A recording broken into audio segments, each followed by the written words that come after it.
Здравствуйте! В эфире Пятого канала информационная программа «Новости». В студии Татьяна Маннова. Сегодня в выпуске.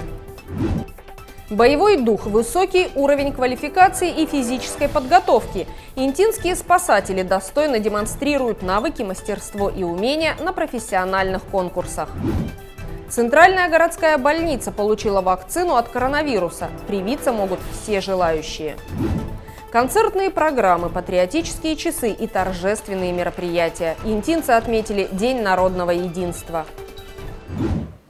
8 ноября на территории Инты проходят командно-штабные учения по гражданской обороне. Их цель – отработка практических навыков органов управления и сил гражданской обороны, проверка готовности объектов гражданской обороны, систем связи и оповещения населения, оценка готовности системы управления гражданской обороны к выполнению задач по предназначению.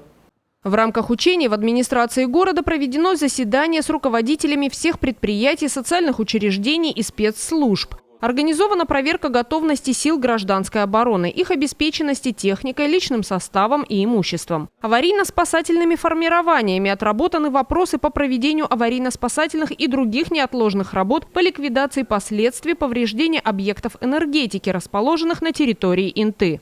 В 5 часов 2 минуты поступил учебный сигнал по гражданской обороне и введению в действие плана проведения готовности гражданской обороны. В соответствии с алгоритмом действий дежурно-диспетчерским персоналом оповещены войсковая часть, военкомат, организации, отнесенные к категории по гражданской обороне, ФСБ, ОМВД. Осуществлен доклад руководителю администрации. На основании распоряжения руководителя администрации запущена система оповещения ПВР-4. Запущена система оповещения 5 часов 7 минут, оповещение длилось 10 минут 50 секунд, оповещено из 34 32 человека в автоматическом режиме, 2 человека было оповещено в ручном режиме. В принципе, оповещение прошло своевременно, без каких-то эксцессов.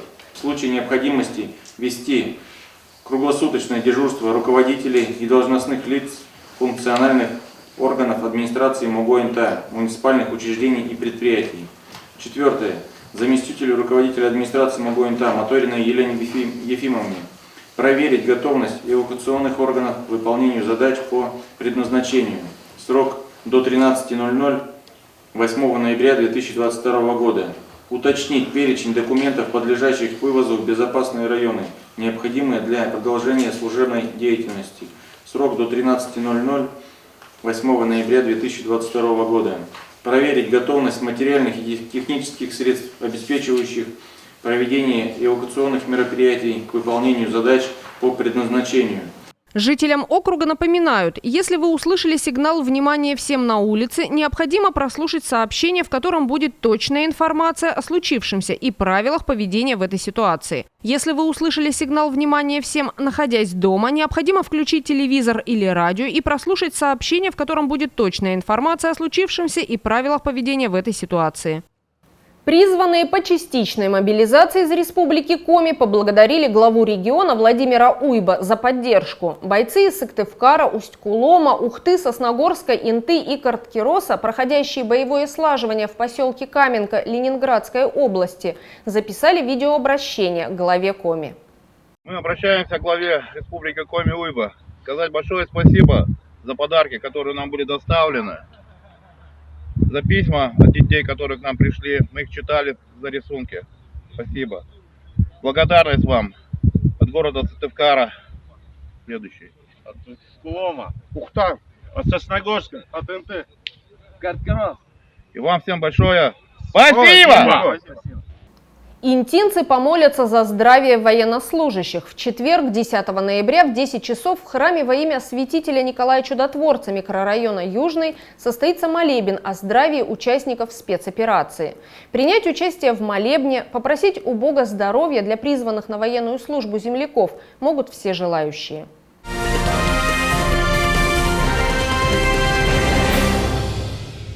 Глава городского округа Инта, руководитель администрации Владимир Киселев ответит на вопросы жителей. В пятницу 11 ноября с 12 до 13 часов на базе Интинского отделения общественной приемной главы Республики Коми пройдет прямая линия. Горожане могут задать мэру интересующие вопросы, связанные с жизнедеятельностью округа, проведением ремонтных работ, благоустройством дворов и общественных территорий, реализацией региональных и федеральных проектов. Звонить по телефону 621 67.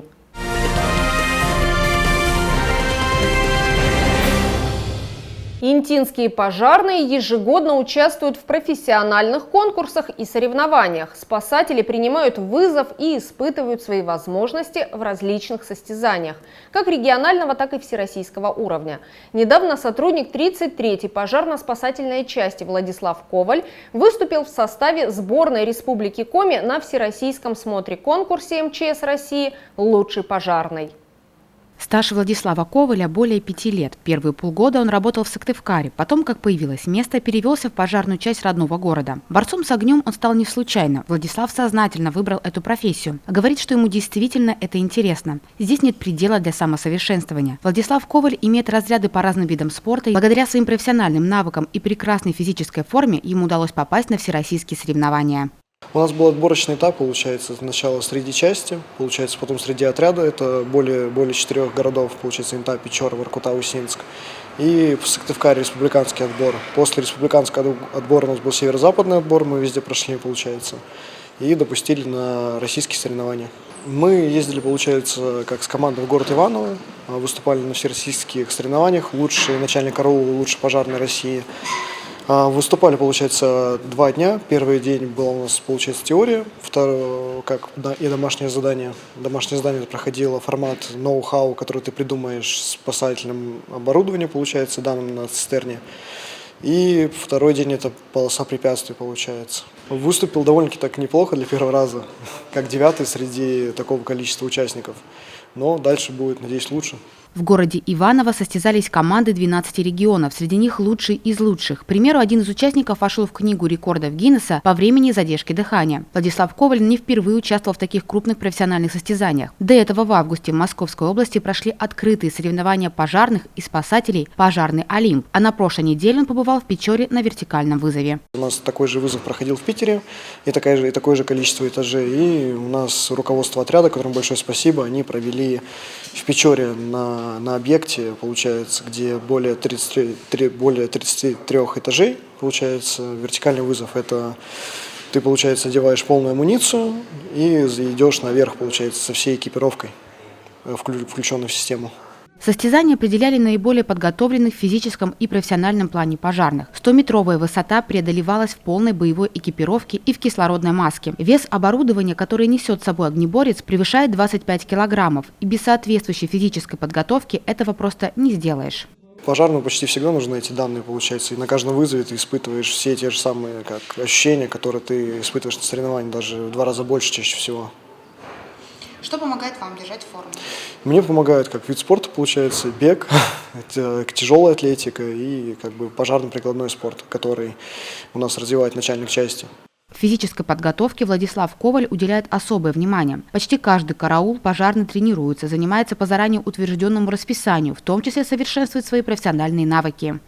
Хотел сказать большое спасибо своему руководству, что они помогли в этом непростом деле, получается, на соревнованиях начальнику отряда Пищуле Алексею Евгеньевичу и начальнику части Фомичеву Алексею Витальевичу и второму, как начальнику части, который переехал, Бондаренко Дмитрию Сергеевичу. Без них этого результата бы не получилось и допуска на различные соревнования. На следующий год старший пожарный Владислав Коваль планирует вновь подать заявку на участие во всероссийском смотре-конкурсе. Уже сейчас он ведет активную подготовку. Заболеваемость ковидом заметно снизилась, но специалисты рекомендуют не терять бдительность. В России выявлен новый штамм коронавируса – Цербер. Это мутация вируса омикрон. Он более заразен, но по наблюдениям врачей протекает легче. Медики советуют своевременно вакцинироваться и ревакцинироваться. В Инту поступила партия вакцины от коронавируса. Медики приглашают горожан в прививочные кабинеты. По словам врачей, вакцинация по-прежнему остается самым надежным способом защиты от всех штаммов ковида. Получили вакцину, мы получили ее в субботу вечером, и мы ожидаем еще одну партию вакцины. 600 комплектов у нас есть в наличии, так что хватит всем. Оснований для переживаний нет никаких. Работаем в полном объеме, как это обычно у нас происходило. Что касается актуальности, конечно, она никогда и не уйдет, эта актуальность вакцинироваться той вакцины, какая имеется. Существует такое понятие, как перекрестный иммунитет, и те штаммы, те антигены, которые заложены в составе вакцины, они, конечно, будут работать и против других штаммов вируса. Что касается названия вакцины, в настоящее время в России производится только один вид вакцины – Гамковид-Вак, он же Спутник Ви. Это двухкомпонентная вакцина, то, с чего мы начинали. Сейчас мы ею продолжаем работать. Она применяется как для вакцинации, так и для ревакцинации. Мы всегда рекомендуем делать два компонента. Минимальный интервал – это 21 день, максимальный интервал – 90 дней. Причины бывают различные. Чтобы не сделать второй компонент на 21 день, это может быть и по состоянию здоровья, и по каким-то другим причинам, отъезд, отпуск, командировка, все что угодно. Поэтому 90 дней – это разрешенный интервал между первой и второй вакциной, между первым и вторым компонентом.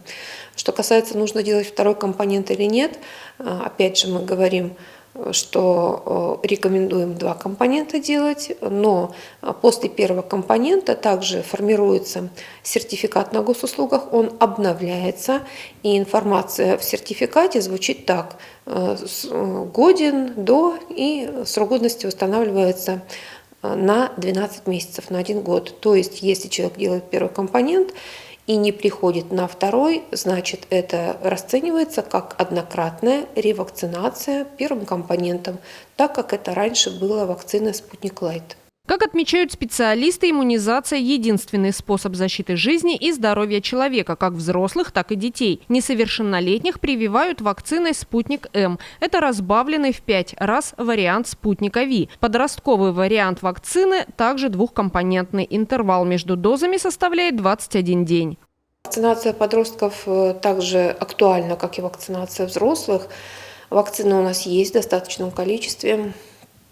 Честно говоря, активность взрослых, наверное, больше, она несколько снизилась по отношению к вакцинации детей, подростков. Это было очень актуально в весенний, летний период времени, когда абитуриенты собирались у нас уезжать и проживать в общежитиях в других городах. Это было гораздо более актуально. Сейчас почему-то родители расслабились, их сложно убедить в этом.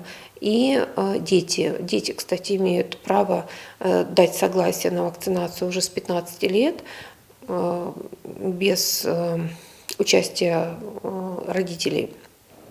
Но и дети тоже у нас особо активность почему-то не проявляют, хотя заболеваемость, она же очень распространяется легко и среди детского населения, особенно если речь идет о организованных коллективах, о школах, где скученность, где большие классы, большое общение. Конечно, дети болеют, и, конечно, нужно предупреждать заболевания, и мы рекомендуем прививаться и детям старше 15 лет. Вакцина у нас есть в наличии. Для того, чтобы привиться ребенку старше 15 лет, необходимо написать согласие и прийти в детскую поликлинику. Вакцина у нас хранится только в детской поликлинике, потому что она требует особого режима хранения, низкотемпературного, и мы это обеспечить можем в настоящее время только в детской поликлинике. Антитела, которые вырабатывает организм после вакцинации, защищают от всех известных штаммов ковида, уверяют специалисты. По статистике, привитые граждане переносят коронавирус без серьезных осложнений. Вакцинация предотвращает риск госпитализации и летальных исходов. Интинцы отметили государственный праздник День народного единства. В учреждениях культуры, образования прошла череда тематических и концертных программ. На патриотическое мероприятие, которое состоялось в гимназии номер 2, была приглашена съемочная группа 5 канала, рассказывает корреспондент Ольга Доценко. 3 ноября, в канун празднования Дня народного единства, во французской гимназии прошло яркое торжественное мероприятие. Наша страна – это наш дом. который мы вместе защищаем, гордимся достижениями россиян, скорбим о горестных утратах, переживаем печальные события. Желаю тебе, земля моя, желаю тебе, земля моя, высокого неба ясного, и счастья желаю тебе. День народного единства как государственный праздник является одним из самых молодых. Его справляют с 2005 года. Однако он отнюдь не новый. История этой знаменательной даты начинается с 17 века, с освобождения Москвы от польских войск. Ведущие праздника поведали ребятам 5-6 классов историю возникновения праздника. 4 ноября 1612 года воины народного ополчения под предводительством Кузьмы Минина и Дмитрия Пожарского штурмом взяли Китай-город, освободив Москву от польских интервентов и продемонстрировав образец героизма и сплоченности всего народа. Основная цель знаменательной даты – объединить всех жителей России вне зависимости от социального статуса, религиозных взглядов или национальной принадлежности. Россия – многонациональная и многокультурная страна. Здесь проживает огромное количество различных народов и национальностей, которых объединяет любовь к своей родине. С чего начинается Родина?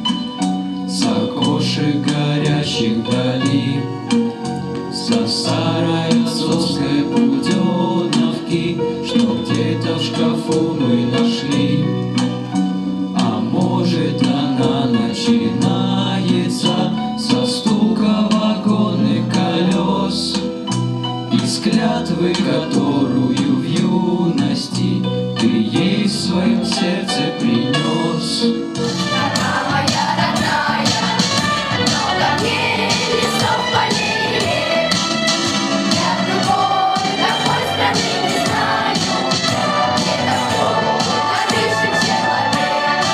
Это важный праздник, без которого не было бы единства в нашей стране. Возможно, были бы войны и все в таком роде. Поэтому я считаю, что этот праздник должен быть, и его должны праздновать.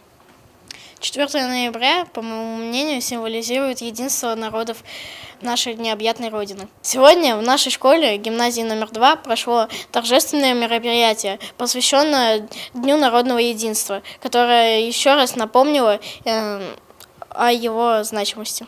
В течение всей недели для учащихся гимназии прошел ряд уроков патриотической направленности. На территории нашей республики на протяжении многих десятилетий живут в дружбе и согласии представители самых разных национальностей и народностей. Каждому народу, проживающему здесь, есть чем гордиться. Сейчас как никогда эта тема актуальна. Тема патриотизма, тема защитников Отечества. У нас, конечно, проходит много разных других мероприятий, посвященных этому празднику, как во всей стране. Это разговоры о важном.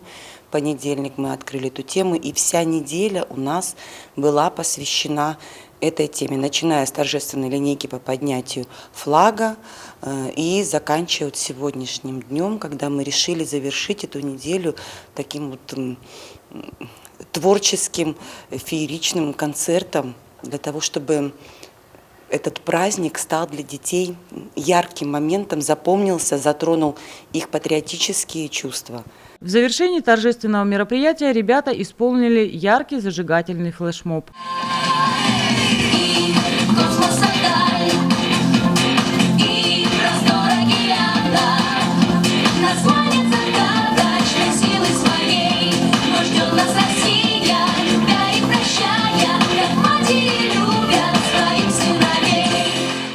«4 ноября, в День народного единства, во Дворце культуры и техники состоялся праздничный концерт, в котором приняли участие люди разных национальностей, проживающие на территории Интинского округа. Творческие коллективы выступили с разнообразным и самобытным репертуаром. 4 ноября в Центральном дворце культуры и техники прошел яркий праздничный концерт, посвященный Дню народного единства. Инта – многонациональный город, в котором бок о бок живут люди разных национальностей и народностей. Это коми, украинцы, татары, марийцы, русские, немцы и многие другие. Могущество и сила нашего государства во многом обусловлены крепкой дружбой народов. Этим мы уникальны. В этом наш национальный колорит. Любуюсь тобой, ярко залитой солнцем, за гладью озер зала.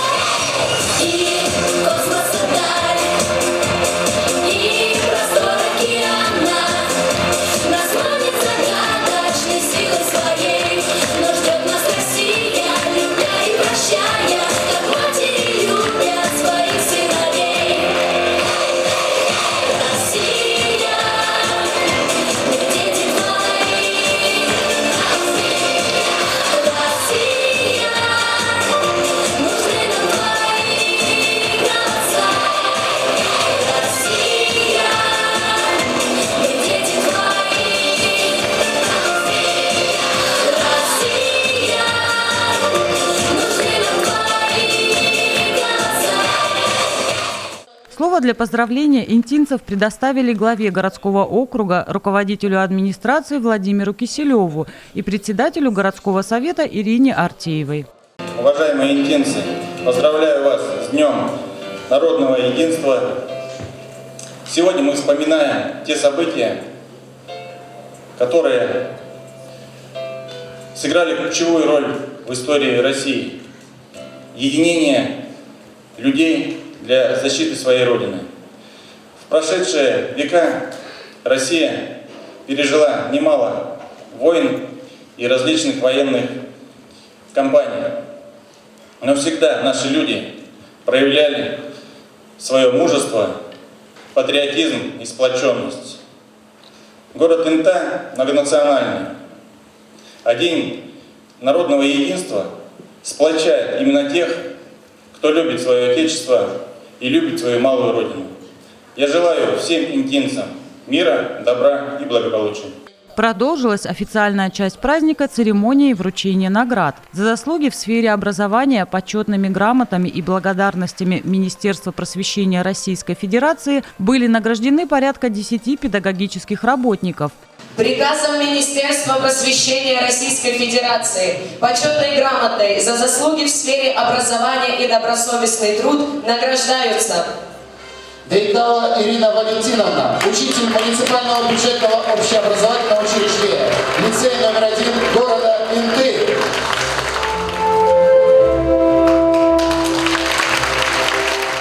Почетные грамоты Министерства образования, науки и молодежной политики Республики Коми за многолетний и добросовестный труд вручили 6 учителям и воспитателям. 3 интинцев были удостоены знаком отличия за заслуги перед Интой. Почетными грамотами администрации округа за многолетний добросовестный труд и вклад в развитие культуры Инты были награждены 8 работников Центрального дворца культуры и техники. В завершении церемонии награждения состоялся праздничный концерт.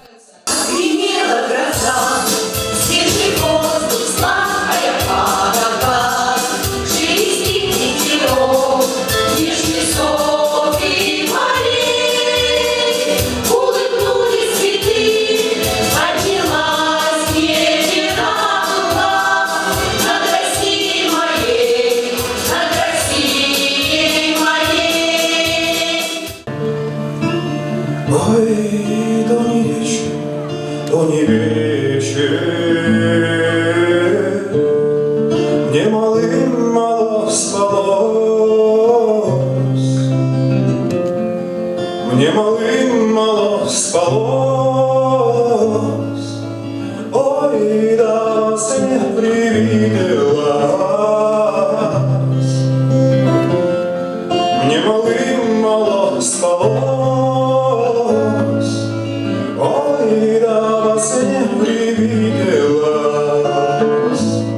4 ноября наша страна отмечает День народного единства. В советское время этот праздник не отмечался. Праздничным днем считалось 7 ноября, День Великой Октябрьской социалистической революции. Он же и был выходным. В 1996 году его переименовали в День примирения и согласия. А в 2004 году поступило предложение перенести выходной на 4 ноября и отмечать этот день как День народного единства.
Концертная программа оказалась очень насыщенной. Со сцены звучали песни о мире, дружбе, о России, о любви. Яркие колоритные номера наполнили зрителей чувством гордости за нашу отчизну и нашу республику. 18 ноября во Дворце культуры и техники развернется настоящая резиденция Деда Мороза. В прошлом году в учреждении культуры проводились тематические квесты. В этот раз день рождения Дедушки Мороза пройдет более массово. В следующую пятницу здесь состоится снежное шоу и увлекательная игровая программа, которую для зрителей организовывают участники проекта «Мастера церемоний». Новоиспеченные ведущие в течение 2 часов будут проводить шуточные конкурсы и соревнования, покажут настоящее театрализованное представление. Каждого гостя ждет сладкий подарок. Спешите, количество билетов ограничено. Юных интинцев лично приглашают сказочные герои.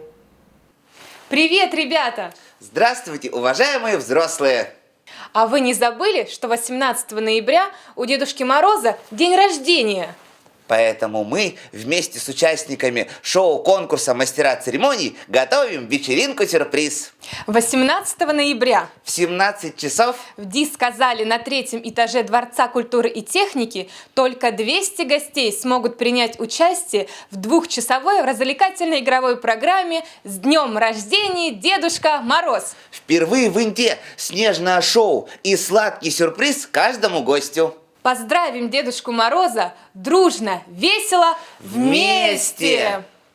Это все, о чем мы хотели рассказать вам сегодня. Смотрите новости на 5 канале, будьте в курсе значимых событий Инты. Всего доброго и до свидания.